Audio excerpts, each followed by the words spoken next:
What's going on YouTube? Welcome back to another Fantasy Football Scout video with me, Lee, and this is Sam from FPL Family. Now Sam, we've spent a hell of a lot of our time in the last few weeks preparing for double game week 19. It's been relatively fruitful for a lot of people, particularly John Stones owners. Goodness me. Well done, John Stones owners, if you've got him. That haul is going to go down in FPL folklore, no doubt about it. Isn't it? The top defensive record in one game. It would not surprise me. It's kind of reminiscent of the Trent one from either last season or the season before.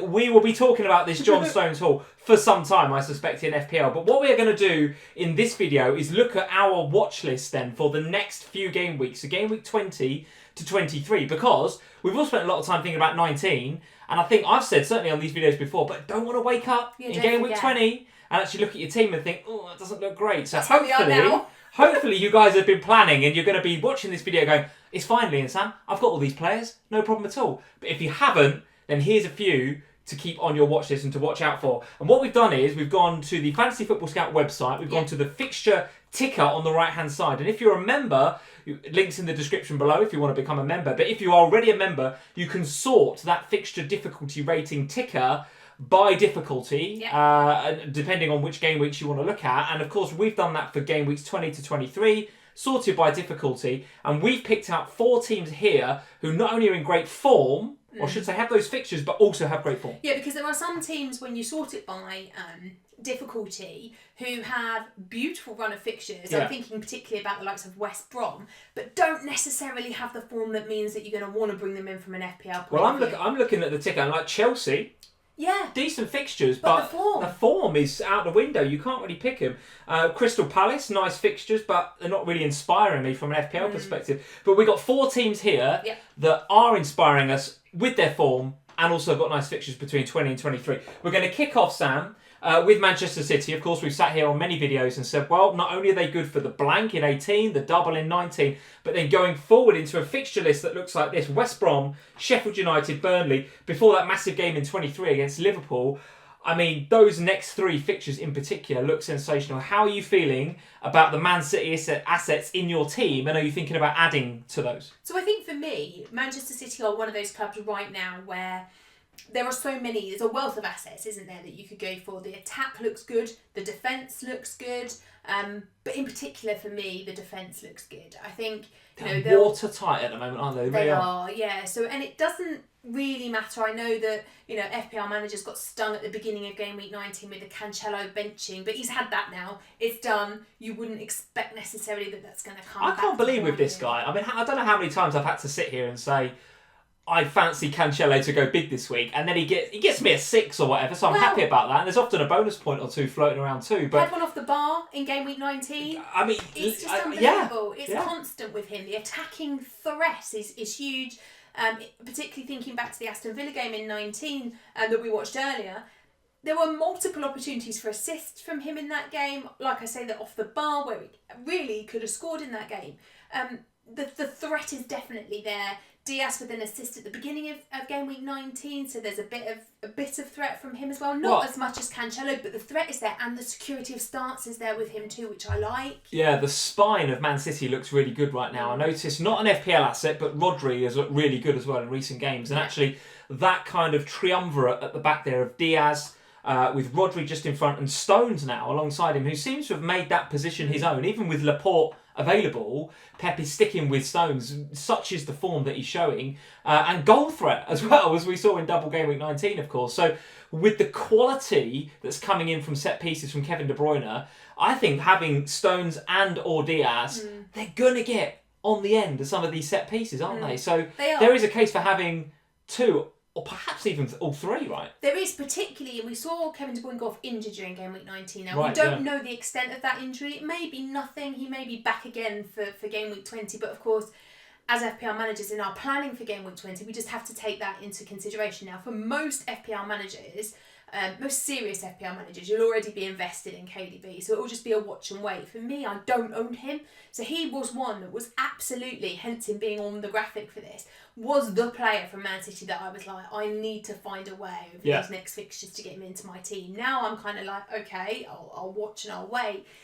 I don't like the fact that they don't have a really good striker at the minute. The Aguero self-isolation has affected them on the back of just injury after injury for him. Jesus came back at the beginning of game week 19 in the first game, but looked off it. Yeah. And then, of course, didn't start in the second game against Villa. So the lack of a number 9 is a bit of an issue. But having said that, there were plenty of opportunities out there for Manchester City attacking assets. Gundogan has been amazing. Yeah, how you feeling about Gundogan and maybe Foden then? But if you want to drop down a price bracket from Kevin De Bruyne, for almost 50% of his price, Gundogan's delivering the goods, and Foden is a bit hit and miss in terms of his starts, but when he does play, he looks good, right? So either one of those two catching your eye? Of the two of them, and I don't know if you'll agree with me on this, but of the two of them, I'd rather have Gundogan. I know you. I just like the bit more surety of starts across the weeks, and particularly if we've not got Kevin available, then you're going to want that type of player. I think for me with Foden, he is one of those FPL assets that every time I watch him, I think you are a talented player, and does amazing things pretty much every week when he starts. But it's the when he starts thing that's an issue for me. And when you're looking at a fixture run like Manchester City have got for the next few weeks, you don't want to be waiting on team news kind of thinking, oh, is my asset actually going to get game time? So which 3 would you pick then? If you were going to go for 3, which it sounds like you might be, which 3 would you go for? The double up at the back, I think, is definitely on. Yeah. I think I've got Diaz. Cancelo looks like a great option to go with him. I'd even look at Edison.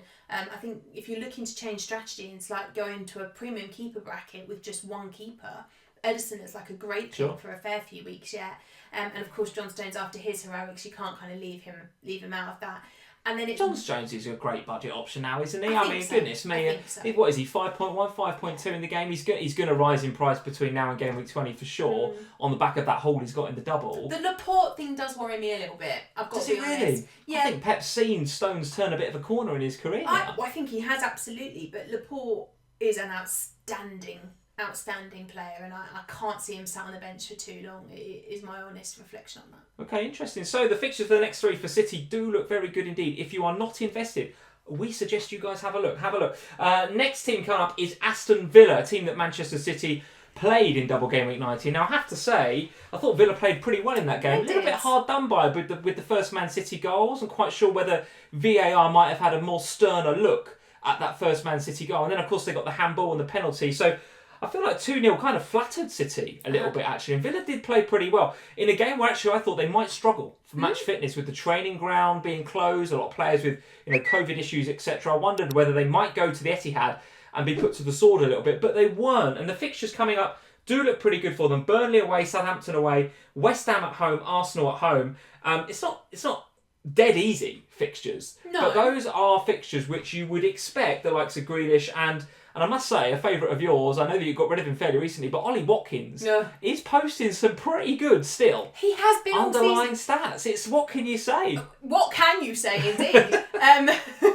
I think for me, the big difference in game week 19 was the return of Ross Barkley. Made a massive difference to Aston Villa. Now, we saw before the Barkley injury how good Villa were going forward, and he was at the heart of that, wasn't he? He was pulling lots of strings, getting players in the right sort of places. He and Grealish seem to be on the same wavelength. Absolutely. Right? Relationship is really solid, I think, between the two of them. El Ghazi for the game against Manchester City. So what's going on there? Do you think Ross Barkley comes in at the expense of El Ghazi, or is El Ghazi still maybe self-isolating or something? Well, he was on the bench for the game in game week 19, but was he? But we didn't get any confirmation from Villa as to who was kind of COVID positive. So it is possible. And I don't know that we'll ever know unless the player himself comes out and says, I've had COVID. It's possible, I suppose, that it was one of the players that had it and just wasn't quite ready for that game. We'll find out a little bit more in the second part of game week 19 when Villa play against Newcastle on Saturday. But I still think I think that Grealish is a better option now. Ross Barkley is back, and I think also in turn that makes Ollie Watkins. Now my thing with Ollie Watkins is that his underlying stats have been fantastic for about 17, 18 weeks. He can't finish his dinner though, can he? That's the problem. No, he can't. That's why Grealish's XA, his expected assist stat for Grealish, is pretty damn good. I think it's up at the 0.4 something, right, per game, which is incredible because he's putting it on a plate for these guys every single game. and he's just not getting the finishes from Watkins. So if Watkins could just work on his finishing a little bit and be a bit more clinical, that would not just benefit FPL managers that have got Grealish, but also Ollie Watkins himself. 100%. And I think for me, it's with the fixtures, as you say, they're not the best set of fixtures, but they're not the worst set of fixtures, and they're definitely better for their attacking options, I think, than they are from their defensive ones. Well, Aston Villa? The fixtures. I think the fixtures look like... Villa's defence has been pretty good this season, though, even against the bigger sides. It has, yeah. And I think, when you're looking at the fixtures on paper, you would look at it and go, Grealish, Barkley, potentially Watkins if you kind of got a lot of patience. And maybe... You clearly don't with Ollie Watkins. No.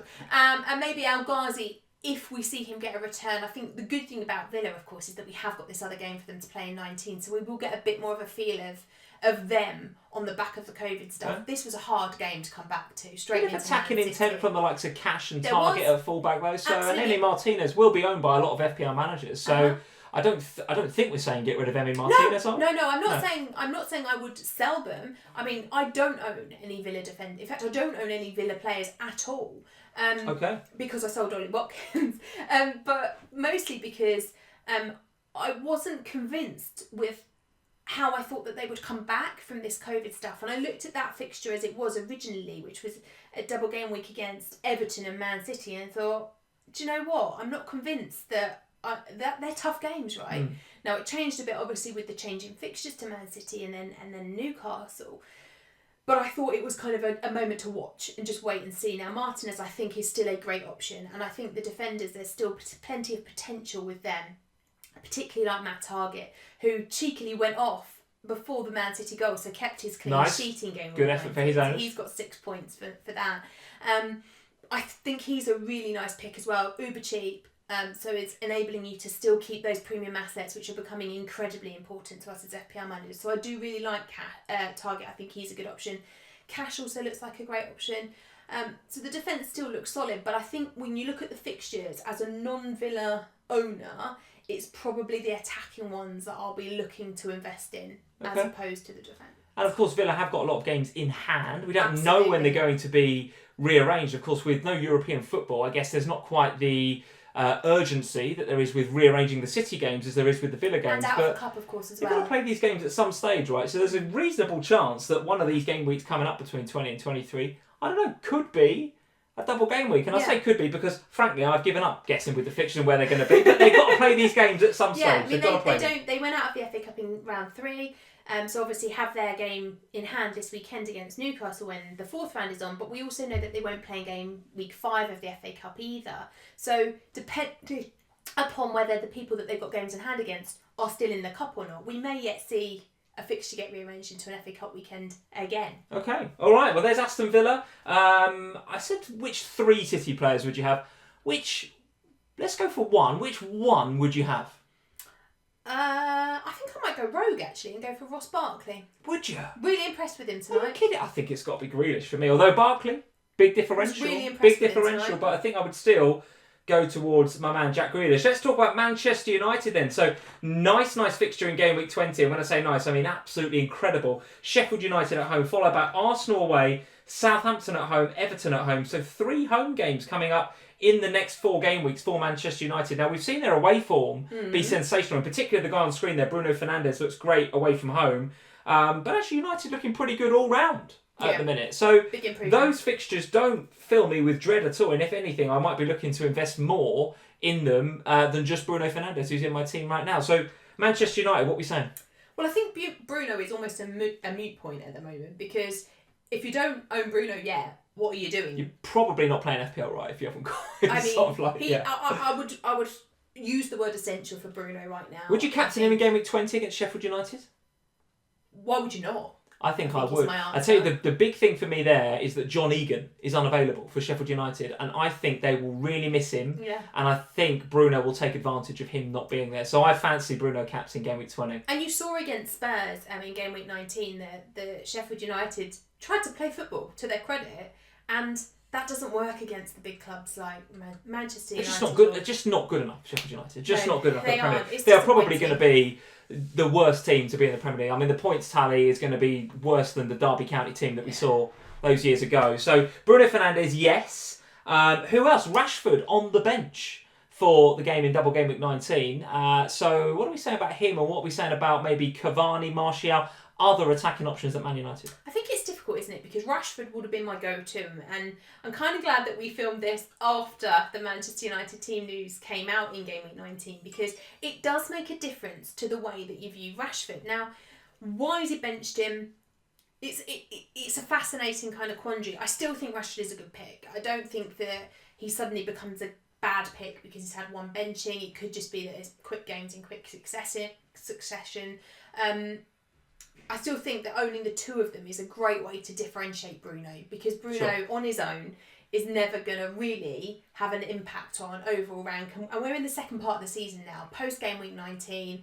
We've hit that period where the fun really starts in FPL, in my view anyway, where you start to make your way up your mini leagues, up your overall rank, and you just want to chip away till the end of the season. Now, Bruno is wonderful, but he's never going to do that unless you are differentially captaining him in weeks. Everyone around you is going to have him. Yeah, because most of the game's going to captain Bruno against Sheffield United in game week 20. So the only way City, West Brom. Well, City have got Maybe. West Brom, yeah, but let's see what's happening with Kevin and his injury, because it would probably have been split between Kevin and Bruno. Probably, yeah. But I think for me, the best way to differentiate him then is to pick one of his counterparts to play alongside him. Now, it's too hard for me to call between Cavani and Martial.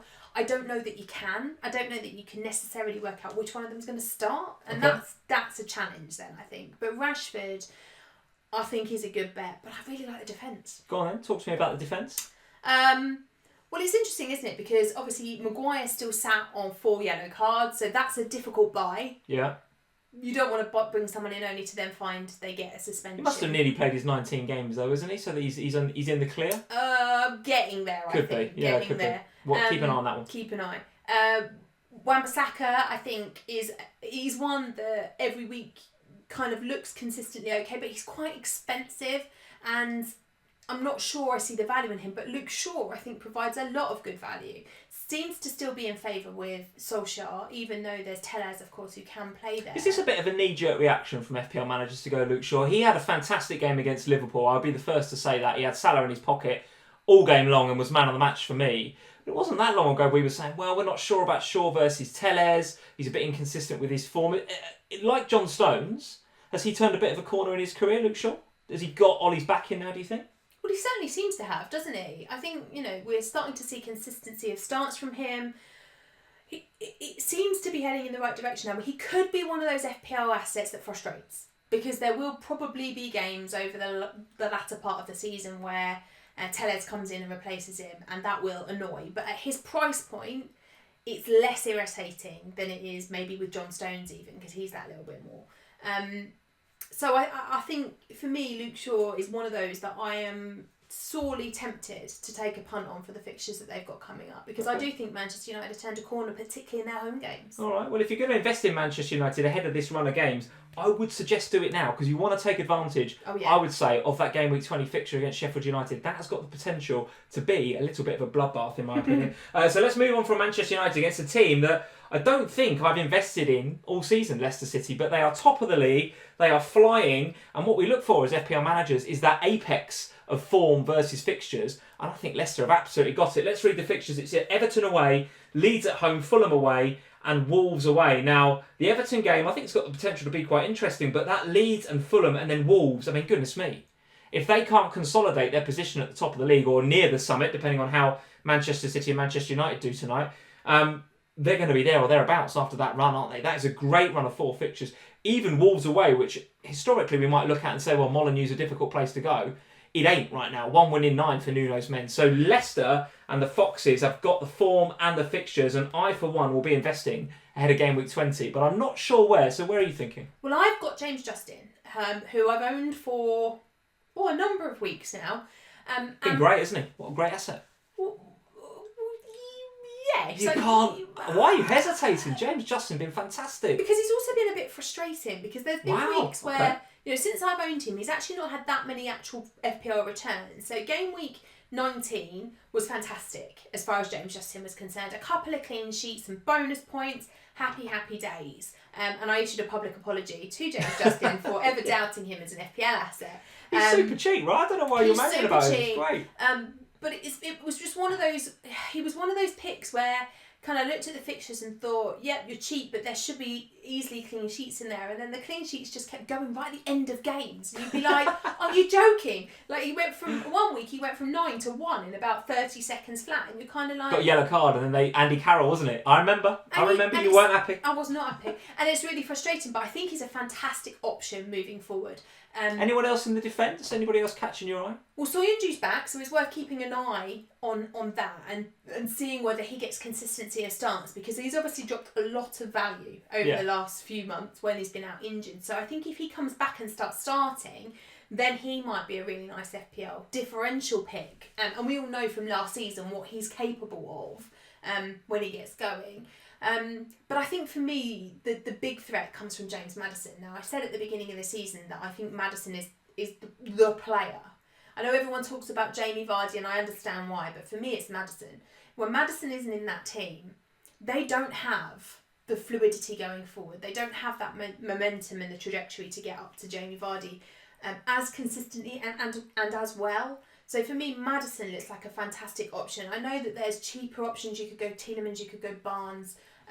Both also look like decent. Do you not think Maddison can frustrate as well, though? He often goes like 2-2-10, 2-2-9, doesn't he? Which for some managers is enough. And I owned him back at the beginning of middle of last season, and he went through this cycle of 2-2-10, and it got a little bit frustrating. But when the returns did come, you did see that boost in rank because he was relatively lowly owned, and he will be now. So ahead of those fixtures against teams that we know are susceptible to set pieces. Leeds cannot defend a set piece. It is well documented. Wolves very struggling. Remember a game against Brighton, they conceded 3 and they were desperate from set pieces. So James Maddison, looking at these fixtures, I mean, Leeds and Wolves stand out, but of course he can score against, or indeed create against Fulham and Everton as well, I suggest. Well, it's interesting, isn't it? Because you own Grealish, who does exactly what you've just said. Blank, blank, Hall, blank, blank, Hall. And I feel like Maddison has the potential to be similar. Don't have Grealish anymore, by the way. Oh. Sold him for the double. Might come back. Watch this space. You did own Grealish. I did own Grealish. And I think, so it's one of those, isn't it, where with these players that there's a really high potential for points returns. And I think we saw with Leicester last season that when they get on a run, it tends to go really well. Now with Maddison, he's had a bit of a stop-start season with injury and just coming back into the team, and in terms of just consistency, I guess. But I feel like Leicester have really turned a corner in the last maybe 3 or 4 game weeks, where suddenly they are consistently winning matches. They are getting consistency of starts across the team. Yeah. Players fit and firing at the same time. And so I think he could be a really nice option at a time where everybody, or a lot of FPL managers anyway, will be heading towards Vardy because it's the obvious FPL pick. Now, see, I don't think he's that obvious. He's obviously managing that hip injury, and that would put me off. And he seems to hobble off at the end of every game. Now, Rodgers hasn't got a lot of options there outside of kind of Iheanacho to play instead of Vardy, who's clearly not on Vardy's level. So he keeps playing Vardy, and I wonder whether Vardy's got a bit of player power, isn't it? That club. Let's face it. If he says he wants to play, Rodgers probably plays him. Yeah. But he's not really where you'd want him to be if you owned him in FPL right now. Let's not forget, he's not cheap, Vardy. He's not cheap. But elsewhere, you've got Harvey Barnes, you've got Tielemans, who you mentioned before, and of course James Maddison. So if you were to pick one Leicester player from that midfield, would it be Maddison, or could you be tempted to go a bit cheaper? It would for me, it would be Maddison, but I can absolutely see the appeal of particularly Barnes. I think he's been having a really fantastic season, particularly at the price point that he is. If you've got the little bit of extra money though, I do feel like with the run of fixtures that we have, with set pieces, Maddison is probably the one that you want to go to. They are bang in form, and I must say I've been very impressed with them, and we talked already on this video about how important it is to have a spine. We've talked about Rodri at Man City. If you look at the way that Liverpool are playing right now without that spine, their spine is actually at centre half. It's kind of moved back in itself in a kind of weird way. It'll be a goal next week. Yeah, Fabinho, get your gloves on. And then you look elsewhere, you look at the job Mourinho's doing with Tanguy and Ndombele right now. The spine and the heart of the team is so important. And Wilfred Ndidi, playing in that Leicester side, scoring goals. Listen, he ain't going to score many goals indeed. He swung his left foot against that one at Chelsea, and Mendy was just like, Where did that come from? But Ndidi being back since he's been there, and now that he's a match fit, has enabled the likes of Barnes and Maddison to go do their thing. And they really are. I must admit, ahead of those fixtures, Everton, Leeds, Fulham and Wolves, I am massively looking at one of those. Who would you go for? Because it sounds like Leicester. Yeah, because for me it sounds like I'm quite happily in the Maddison camp, but you seem to be a bit. I'm split between him and Barnes, I must admit, and I think it's going to come down to money and who else I want. Here's a question for you: would you, in a straight choice between Maddison and Grealish, then who would you bring into the team? Because they're about the same price. Maddison all day long. Would you? Yeah. Would you? Interesting that. Because you go Grealish, wouldn't you? I probably would, I probably would, but I would try and make a case for both, and that's why I'm 50-50 on the Maddison Barnes, because I like Grealish and I'd be tempted to go Barnes with him. Which is really interesting, actually, because what we're having then is a situation where I would happily have Maddison and Ross Barkley, where you sound like you'd rather go Grealish and Barnes. There we go. Don't think there's a wrong answer to that, by the way, because I think all four of them could potentially be really good picks. Well, I think what we're saying is the teams that we talked about tonight, they are highly investable, and I must say, of the four, I think City are the obvious ones, but Leicester are the team that a lot of the disengaged, maybe more casual managers might not be looking at the Harvey Barneses, and maybe not the Maddisons, and maybe not the Justins, except Justin is relatively highly owned. But listen, they're not the fashionable picks, are they? That's it. But lots and lots of good options within those four teams, guys. So get in the comments below. Let us know. Maybe we've got the four teams wrong. I don't know. If you think the Chelsea assets are, they're going to come back to the fore, I don't know. Chelsea assets, he was benching them all. Something's got to change at Chelsea. If you think the Chelsea boys are going to come back to form, get in the comments below. But if you think it's United, City, Leicester, Aston Villa, we want to know who your picks are. Is it Ross Barkley? Is it Harvey Barnes? Who are you going to go for? If you think you know the answer, get in the comments below. If you're new to the Fantasy Football Scout YouTube channel, hit that subscribe button. We'd love to see you this time next week, back with our usual points prediction video. We'll be back on that train again next week. Until next time, guys, leave us a like and we'll see you soon. Cheers. Bye, guys.